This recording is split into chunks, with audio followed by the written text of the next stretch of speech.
Sejam muito bem-vindos. Vamos lá para as questões, de geografia, que se você não assistiu a aula passada, não tem problema, a gente vai pegar desde o início. Através desse vídeo aqui de questões você vai conseguir aprender. Vou explicar tudo que foi explicado também no outro vídeo passado, se você não assistiu, tá? Mas dá uma confere lá, tem muitas imagens que na hora vai te ajudar vai salvar você por causa das imagens, tá? Que tem lá. Então vamos lá. Do que é composto o núcleo da Terra? Galera, esse aqui eu expliquei, é ferro e níquel. Esse aqui você vai ter um bizuzinho que é Fe. Lembra disso, Fe, ferro e níquel, é o que você vai encontrar no núcleo da Terra, tá? Bora pro próximo. O que caracteriza uma corrente de convecção? Corrente de convecção, galera, eu vou ter o núcleo da Terra, e no núcleo da Terra a gente vai ter o manto depois, e aqui vai ocorrer um círculo, né? Então a parte mais quente ela vai subir, quando ela se refrigerar ela vai descer. Isso daqui a gente chama de corrente de convecção. Vamos ver se a gente acha uma alternativa assim? É um movimento circular de um fluido causado pela diferença de temperatura, onde a parte mais quente sobe e a parte mais fria desce. Gabarito já de cara aí, ó, letra A. São os ventos que formam na atmosfera, falou ventos já não é. São movimentos de magma causado por atividades sísmicas? Não é causado por atividade sísmica. É um fluxo de calor através de materiais sólidos? Também não é isso. O que foi a Pangeia? Galera, a Pangeia foi um supercontinente, tá? É onde milhares de anos, vamos ver se a gente tem isso. Uma única massa continental que existiu há milhares de anos, unindo todos os continentes atuais. Gabarito aí, ó, letra B. Uma era geológica? Não foi uma era geológica, ele esteve em uma era geológica, mas Pangeia é o nome, tá? Esse aqui é o nome. Uma montanha? Não é montanha, era um continente. Um processo de formação de vulcões? Não tem nada a ver com isso. O que foi a Pantalácia? Pantalácia era o mar, nome do único mar. Galera, pensa comigo, se tinha Pangeia e formava num planeta todo, a Pangeia era isso aqui? Então, logicamente, um oceano cobria tudo. Era o único oceano, tá? Então, ó, um supercontinente não era um continente, era um oceano. Um grande oceano que rodeava a Pangeia, englobando praticamente toda a água do planeta. Gabarito letra B. Um tipo de planta, nada a ver. Uma cadeia de montanhas, também já poderia anular por aí. Qual é a relação entre a placa sul-americana, onde o Brasil está localizado, e a Cordilheira dos Andes? Galera, é o seguinte, a gente vai ter ali, ó, a placa sul-americana aqui e a placa de Nazca aqui, ó, Nazca. O choque dessas duas placas provocou a Cordilheira dos Andes, tá? O choque das duas placas. Então vamos ver se a gente acha alguma coisa com isso. A Cordilheira dos Andes foi formada pelo choque entre a placa sul-americana e a placa africana? Não, entre a placa africana a gente vai ter o movimento divergente aqui, ó. Então a gente vai ter a placa do sul aqui e a placa africana aqui. Só que elas fazem um movimento contrário, divergente, e aqui ocorre a fossa. A gente vai ter aqui uma enorme cordilheira, mas ela foi provocada pelo afastamento das placas, porque quando uma placa se afasta, aqui no meio vai começar a brotar muita lava, muito magma, que vai se solidificando no mar e vai começando a virar uma incrível montanha. Para quem não viu as imagens, né, pode voltar lá no vídeo, vocês vão ver essa incrível montanha que vai de norte até o sul do planeta, tá? É um incrível rachado que tem lá. A Cordilheira dos Andes foi formada pelo movimento da placa sul-americana em direção à placa de Nazca. Gabarito aí, ó, letra B. A Cordilheira dos Andes foi formada pelo afastamento da placa sul-americana e a placa do Pacífico? Não foi isso, não foi pelo afastamento. A Cordilheira dos Andes é o resultado do movimento da placa sul-americana e a placa norte-americana. Ele está falando daqui, ó. A Cordilheira dos Andes, ela está aqui, ela não está aqui, beleza? Ela não está na parte do norte, então não é isso. E aqui só para vocês relembrar, ó, a placa norte-americana está aqui, a placa de Nazca está aqui e a placa sul-americana está aqui. A Cordilheira dos Andes ela está aqui entre a placa de Nazca e a placa sul-americana, tá? E ela vai se estender aí de norte a sul do Brasil. O que ocorre nas bordas da placa sul-americana, onde não se encontra o Brasil? Ocorre atividade sísmica. Vamos dar uma olhada? Na atividade tectônica significativa não há? Como assim não há? Tá errado, então já é errado, letra A. O encontro com outras placas causa intensa atividade sísmica e formação de montanhas como a Cordilheira dos Andes. Gabarito, letra B. As bordas são regiões de tranquilidade tectônica, sem terremotos ou vulcões. O cara falou de tranquilidade, já anula, tá? As bordas da placa sul-americana formam apenas planícies, não formam isso não. As bordas elas vão provocar grandes cordilheiras, então não tem nada de planícies e áreas desérticas. Lembrando que a área desértica é formada nos trópicos. Então a gente vai ter o Trópico de Câncer, o Trópico de Capricórnio, que são regiões onde, por causa do clima do planeta Terra, nessas zonas aqui, vai se formar os desertos, tá? Então não tem nada a ver com essa questão, não. Qual é o tipo de movimento das placas tectônicas que forma a Cordilheira dos Andes e como ela ocorre? O movimento, ele está pedindo um movimento. Então a gente vai entrar naquela questão de movimento divergente, convergente, transformante, tá? Movimento divergente, quando a gente tem uma indo para um lado e outra indo para o outro, onde as placas se afastam, criando cadeias montanhosas. Quando a gente fala da Cordilheira dos Andes, na verdade, ela é um movimento ela é um movimento convergente, tá? Ela não é divergente não, então pode anular aqui. Movimento transformante, aqui a gente vai ter a falha de San Andrés, por exemplo, onde as placas deslizam lateralmente. A questão está certa. O movimento transformante, realmente, a gente vai ter as placas se mexendo lateralmente, né? Uma indo para um lado, outra indo para o outro.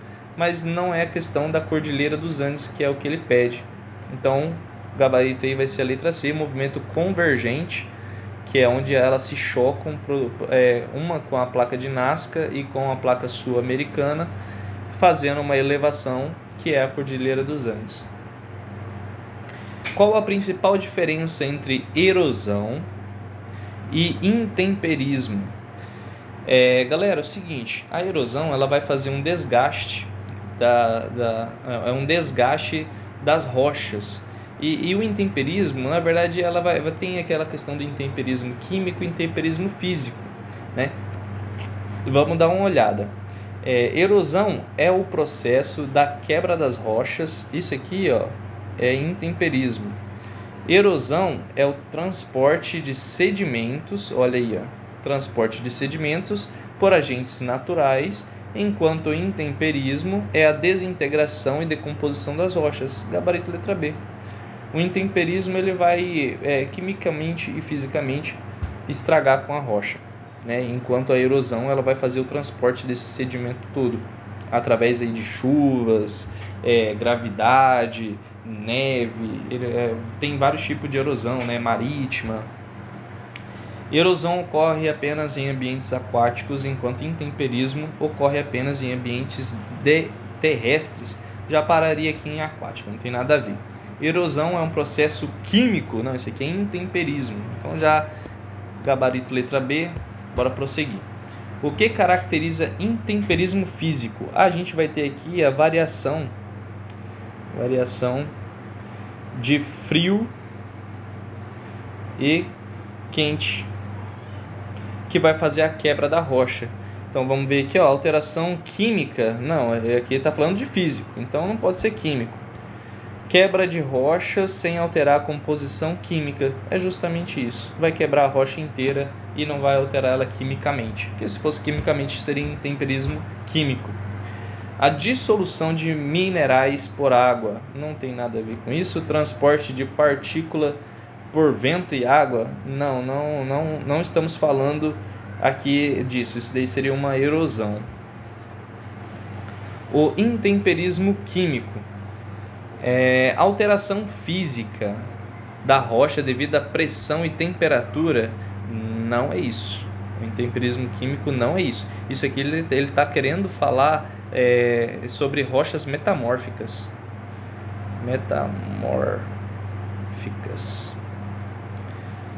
Processo de desagregação de rochas em clastos menores. Olha aí, ó. Não, aqui ele está falando sobre físico, intemperismo físico, tá? Que vai começar a quebrar e vai deixar ela bem menor. Então aqui não. A transformação de minerais em outros compostos devido a reações químicas como a oxidação. Então aqui eu já colocaria a letra B, vamos ver a letra D. A erosão causada pela ação do vento. Não, isso aqui é a erosão, aqui ele está falando de intemperismo.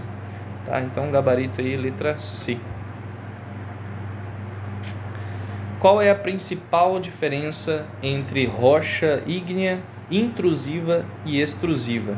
Galera, uma rocha ígnea intrusiva, ela é feita na parte de dentro, então tem a terra, aqui vai ficar a intrusiva e aqui vai ficar a extrusiva.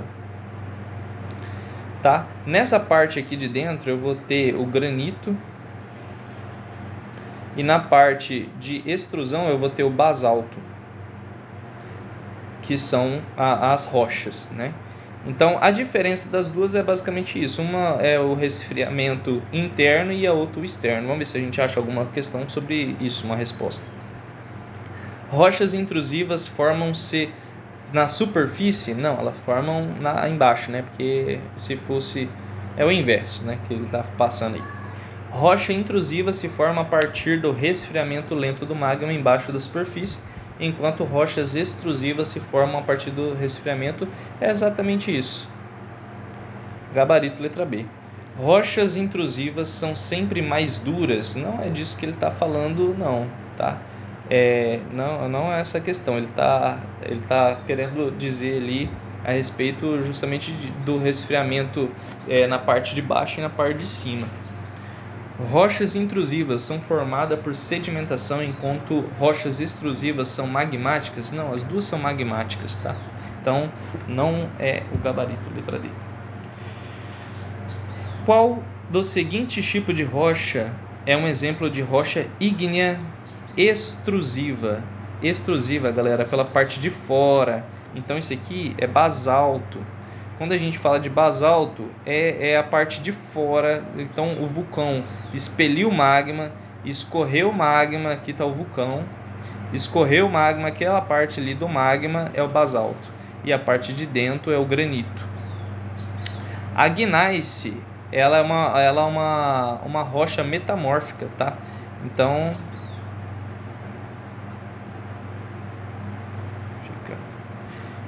que essa rocha ela vai ser encontrada no choque das placas tectônicas. Então eu vou ter ali o granito e vai ocorrer um choque nas placas tectônicas, e por causa da pressão que vai ocorrer naquela região, vai formar ali a gneiss. Então algumas rochas você vai conseguir encontrar... elas eram um tipo de rocha e passam a ser um outro tipo de rocha, que é o exemplo da gneiss em zonas de pressão e variação de temperatura. O que caracteriza rochas metamórficas? Pô, acabei de explicar, então vamos lá. Elas se formam a partir do resfriamento do magma? Não. Elas são formadas pela compactação e cimentação de sedimentos? Não, não é isso. Formada por compactação e cimentação de sedimentos, isso daí vai dar origem a petróleos, né? Então a gente está falando aí de coisas sedimentares, então não tem nada a ver. Rocha sedimentar, né? Elas são formadas a partir da alteração de rochas pré-existentes devido à alta temperatura e pressão. Olha aí, ó. É exatamente isso. Uma rocha metamórfica é submetida, lembra-se disso, em altas temperaturas e pressões. Ela se forma a partir da evaporação de água? Não tem nada a ver.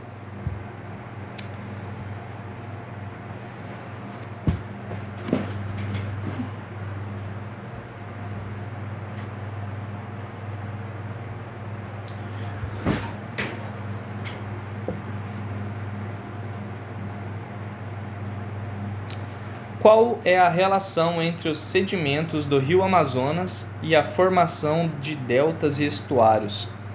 Galera, é o seguinte, o rio Amazonas ele vai seguindo o fluxo dele e no final, quando ele se encontra com o oceano,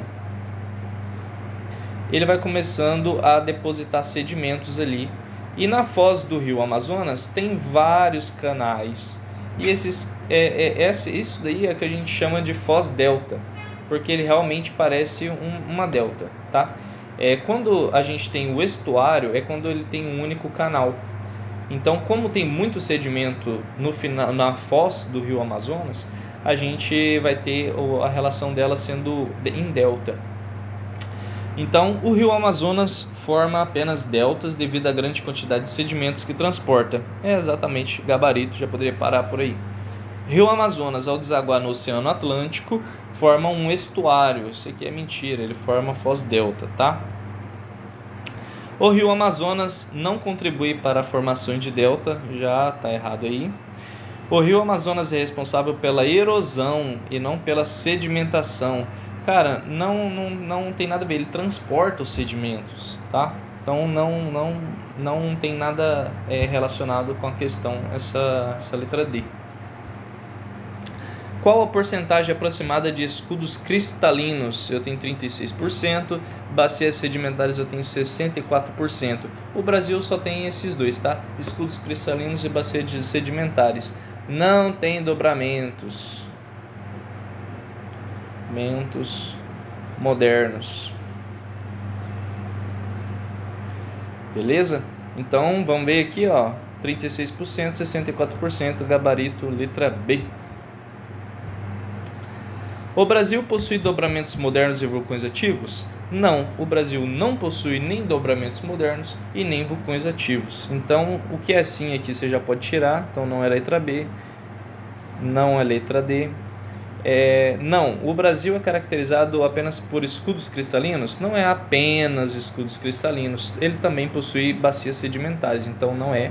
Gabarito vai ser a letra C. Não, o Brasil possui apenas algumas áreas de vulcões extintos, exatamente, mas não dobramentos modernos. É justamente isso. Qual das alternativas abaixo define corretamente uma foz delta? Bom, já expliquei para vocês isso aí na questão anterior, então bora dar prosseguimento aí. Uma área onde o rio encontra um corpo de água maior, como um oceano ou um lago, e onde a água doce se mistura com a água salgada. Aparentemente não está errado, mas uma foz em delta ela possui vários canais, tá? Ela tem um canal, 2 canais, 3 canais, isso é uma característica da foz delta. Se tivesse um canal só, é uma foz estuária. Vamos ver se tem alguma coisa errada nas outras.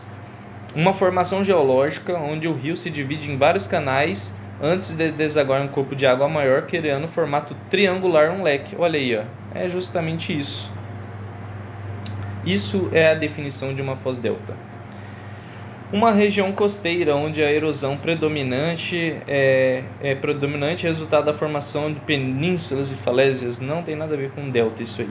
Uma zona de transição entre ambientes aquáticos e terrestres onde ocorrem mudanças de salinidade. Não é isso que é uma foz delta. Beleza? Então, fechou aí. Qual das alternativas abaixo descreve corretamente o estuário? Foz estuária é justamente quando você tem um único canal. O corpo de água, onde a água doce e um rio se mistura com a água do mar em um único canal, olha aí, ó, formando um ambiente biodiverso. Lá você vai ter as mais biodiversidades, porque vai depositando muito sedimento ali, muito material orgânico, e aquilo dali vai virando uma zona de maravilhas para peixes. Então, das mais diversidades você vai encontrar ali. Uma formação sedimentar onde a água do mar se divide em vários canais, isso aqui é delta. Um local onde os rios desaguam em lagos de água doce sem influência do mar. Não. Uma área inundada formada pelo aumento do nível do mar isolado, não tem nada a ver com isso, beleza? A foz estuário é justamente isso, um único canal. Vamos lá. Então, galera, fechamos aí, acabou o slide. Essas foram as questões do vídeo passado. Se você quer mais questões, veja os próximos vídeos aí que vai lançar no canal, beleza? Então a gente está apenas no módulo 1 de Geografia do Brasil. A gente não vai abordar aqui no canal, por enquanto, regiões aí do planeta fora, apenas do Brasil mesmo, que vai ser útil para a sua carreira militar. Tamo junto, até a próxima. Se inscreve aí e deixa o like.